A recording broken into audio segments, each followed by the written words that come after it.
आश्विन माह के कृष्ण पक्ष को पितृपक्ष कहते हैं। इसे श्राद्ध पक्ष भी कहा जाता है। पितरों की आत्मा की शांति के लिए पितृपक्ष का समय बहुत विशेष माना जाता है। पितृपक्ष के इन 16 दिनों में श्राद्ध कर्म होते हैं। पितृपक्ष में पितरों को तृप्त करने के प्रयास किए जाते हैं। इसके लिए इन दिनों में तर्पण, पिंडदान और श्राद्ध करने की परंपरा है।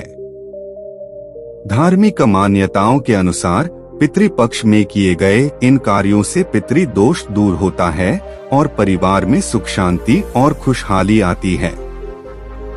पितृपक्ष में वंशज अपने पूर्वजों की आत्मा की शांति के लिए श्राद्ध कर्म करते हैं। जानते हैं कि साल 2023 में श्राद्ध कब से शुरू होकर कब तक चलेंगे।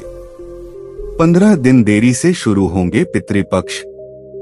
इस बार पितृपक्ष की शुरुआत 29 सितंबर से हो रही है और 14 अक्टूबर 2023 को यह समाप्त होंगे। पितृपक्ष भाद्रपद मास की पूर्णिमा से शुरू होते हैं और अश्विन मास की अमावस्या तक चलते हैं। इसे सर्व पितृ अमावस्या कहते हैं। अधिक मास की वजह से इस साल सावन 2 महीने का है।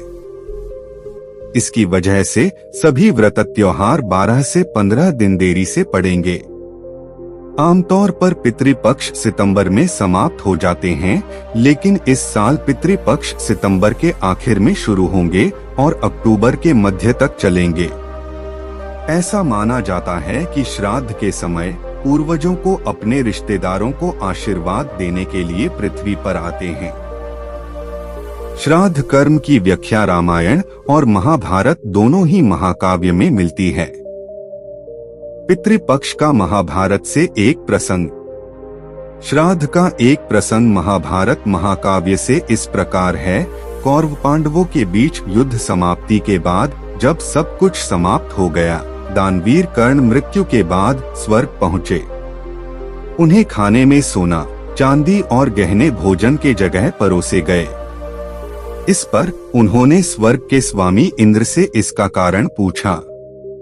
इस पर इंद्र ने कर्ण को बताया कि पूरे जीवन में उन्होंने सोने, चांदी और हीरों का ही दान किया, परंतु कभी भी अपने पूर्वजों के नाम पर कोई भोजन नहीं दान किया। कर्ण ने इसके उत्तर में कहा कि उन्हें अपने पूर्वजों के बारे में कोई ज्ञान नहीं था, अतः वह ऐसा करने में असमर्थ रहे।